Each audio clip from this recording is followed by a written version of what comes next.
የሲኖዶስ የመጨረሻ ሰነድ ላይ እየተካሄደ ያለው ጥናት የቤተክርስቲያን ሲኖዶሳዊ ባህሪን ለማስተማር እንደሆነ ተገለጸ። በኢትዮጵያ ካቶሊካዊት ቤተክርስቲያን በአዲስ አበባ ሀገረ ስብከት በሞጆ ኮንሶላታ ገዳም የሲኖዶስ የመጨረሻ ሰነድ ላይ እየተካሄደ ያለው ጥናት የቤተክርስቲያን ሲኖዶሳዊ ባህሪን ለማስተማር እንደሆነ ተገለጸ። አውደ ጥናቱ ላይ አግኝተን ያነጋገርናቸው ተሳታፊዎች ወደ የመጡበት ሲመለሱ በዚህ መድረክ ላይ ያገኙትን ግንዛቤ ተግባራዊ እንደሚያደርጉ ለጣቢያችን ተናግረዋል። ሴቶች መሳተፍ እንዳለባቸው፣ ቦታም መሰጠት እንዳለበት በጣም ውይይት ያደረግን ነው። ለወደፊትም ይሄ ነገር እንደሚቀጥል ነው። አሁንም ራሱ ብዙ አይነት የቤተክርስቲያን መሪዎች ትልልቅ ሰዎች አሉ። በዚህ ላይ እኛ እህቶች ገዳማውያን ይሄው በእኛ አማካኝነት ተሳትፈናል። ወጣቶቹ ቤተክርስቲያንን ማድመጥ ነው እና ቤተክርስቲያን ደግሞ ወጣቶችን ማድመጥ አለባት እና ባዳመጥነው ልክ ተግባር ላይ ማዋል እንዳለብን ይሄንን እላለሁ።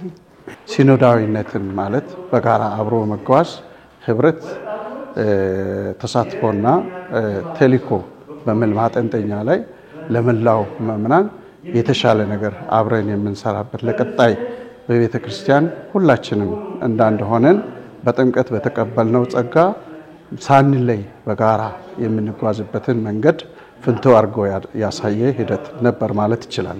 ከዚህ በኋላ ስብከተ ወንጌልን በአዲስ መልክ እንዴት አድርገን ለምእመናኖች ወይም ለአዲስ አማንያን ማስተላለፍ እንዳለብን እንዲሁም ካቴኪስት እንግዲህ የመጀመሪያ አስተማሪም ከመሆኑ የተነሳ ብዙ ኃላፊነቶችን ወስዶ የመጀመሪያ ትምህርተ ክርስቶስ የሚማሩትን በጥሩ ሁኔታና በዝግጅት በእቅድ ማስተማር እንዳለበት ያንን ሊገነዘብ ችያለሁ ማለት ነው። በአውደ ጥናቱ ላይ ለሲኖዶሳዊነት ቤተክርስቲያን በህብረት በተሳትፎ በተልእኮ ላይ የተኮረውን ሰነድ የአማርኛ ትርጉም ያዘጋጁት ክቡር አባ ምስራቅ ጠዩ የተዘጋጀው ሰነድ የምንኖርበትን ዓለም እውነታ ግንዛቤ ውስጥ ያስገባ ሰነድ መሆኑን በመግለጽ ሰነዱን ወደ ተግባር መለወጥ ትልቁ ምዕራፍ መሆኑን ተናግረዋል። ይህ ሰነድ እንደምናውቀው 2017 ዓመተ ምህረት ማለት ነው የሲኖዶሱ ጠቅላላ ጉባኤ ከተደረገ በኋላ የወጣ የተሰጠን ትልቅ ገጸ በረከት ነው እና ይህንን ሰነድ ግዴታ ለመጀመሪያ ለማወቅ ለመረዳት ወደ ተለያየ ቋንቋ መተርጎም ነበረበት እና እኔም በጳጳሳት ጉባኤ በኢትዮጵያ ካቶሊካዊ ጠቅላይ ጽሕፈት ቤት አማካኝነት እንድተረጉመው ይህንን ኃላፊነት ተሰጠኝ። ስለዚህ ትርጉሙ ጥሩ ነበር። የትርጉሙ ሂደት ግን የቤተክርስቲያን ቋንቋ ጥንቃቄም የሚጠይቅ ነው። ምክንያቱም ብዙ ጳጳሳት ምእመናን ከተለያየ ዓለም አቅጣጫ የመጡ ሊቃውንት ተሰብስበው ተነጋግረውበት መቼም ከህዝብ መነሻ ተደርጎ ነው እዛ ደርሶ ያረቀቁት ነው ያሰፈሩት ነው። ይህንን ደግሞ ወደ አማርኛ ቋንቋ ለመመለስ ጥንቃቄ የሚጠይቅ ነበር። የተለያየ ማብራሪያ ይጠይቅ ነበር እና የተሻለን አድርገናል። መቼም የራሱ የሆነ ጉድለቶች ሊኖሩት ይችላሉ፣ ግን ቢያንስ በአማርኛ ቋንቋ ለመረዳት በሚያስችል መልኩ ተርጉመን አዘጋጅተነዋል። በኢትዮጵያ የካቶሊክ ጳጳሳት ጉባኤ ጠቅላይ ጽሕፈት ቤት የሐዋርያ ሥራዎች ኃላፊ የሆኑት ክቡር አባ አብርሃም ገብረ ማርያም ለጣቢያችን እንደተናገሩት በአውደ ጥናቱ ላይ ከ13ቱም ሀገረ ስብከቶች የጳጳሳት እንደራሴዎች፣ የሐዋርያዊ ሥራ አስተባባሪዎች፣ የልማት ጽሕፈት ቤት ኃላፊዎች፣ የጠቅላይ ጽሕፈት ቤት ከፍተኛ የሥራ ኃላፊዎች፣ ምዕመናን፣ ካቴኪስቶችና የወጣት ተወካዮች እየተሳተፉ እንደሚገኙ በመግለጽ ሰነዱን በተግባር ላይ ማዋል ከእያንዳንዳችን ይጠበቃል ብለዋል።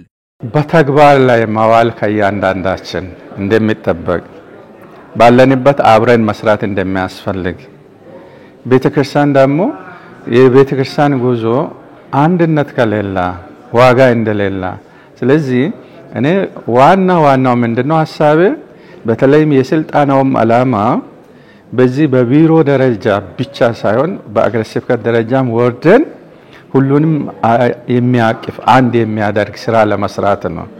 መንፈሳዊ በኩልም ላይ ይጀምራል፣ ታች ሄዶ ደግሞ ተግባራዊ እንዲሆን አንዱ መንፈሳዊ እድሳት የምናደርግበት መንገድ የመገናኛ ብዙሃን አጠቃቀሙን የገለጹት የአዲስ አበባ ሀገረ ስብከት የሐዋርያዊ ሥራዎች ጽሕፈት ቤት ኃላፊና የሰላም ካቶሊክ ቴሌቪዥን ዋና ዳይሬክተር ክቡር አባ ጴጥሮስ በርጋ የሰላም ካቶሊክ ቴሌቪዥንም ይህንን የስብከተ ወንጌል ጥሪ በመቀበል ተግባራዊ እንደሚያደርግ ተናግረዋል።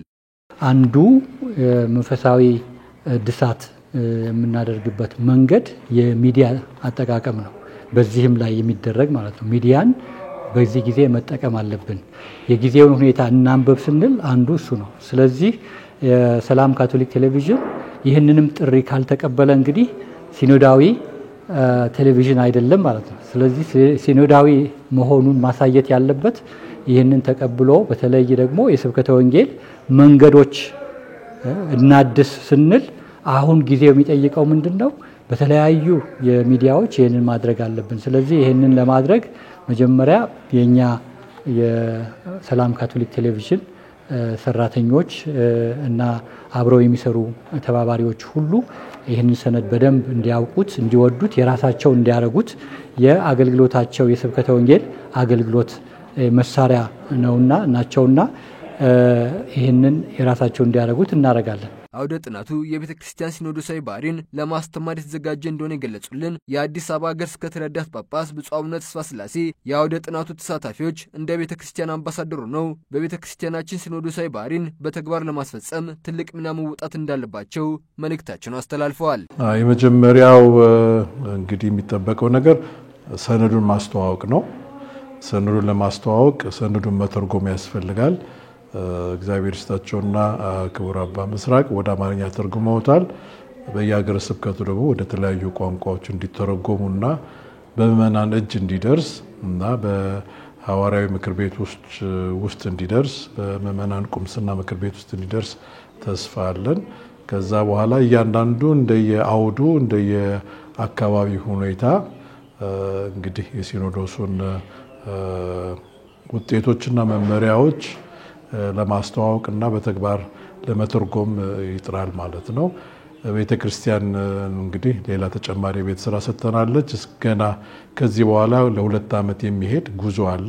ደረጃ በደረጃ በቁምስና ደረጃ፣ በሀገረ ስብከት ደረጃ፣ በአህጉር ደረጃ ከዛም አልፎ ደግሞ በአህጉር ደረጃ የሚሰሩ ስራዎች አሉ። ወደ ጠቅላይ ወደ ዋናዋ ትልቋ ቤተክርስቲያን እንግዲህ የሲኖዶስ ጊዜ በ2028 በአውሮፓውያን አቆጣጠር ለሚደረገው ስብሰባ ዝግጅት ይሆናል። በተጓዳኝ የሚጠኑ ሊመለሱ የቀረቡ ጥያቄዎች አሉ።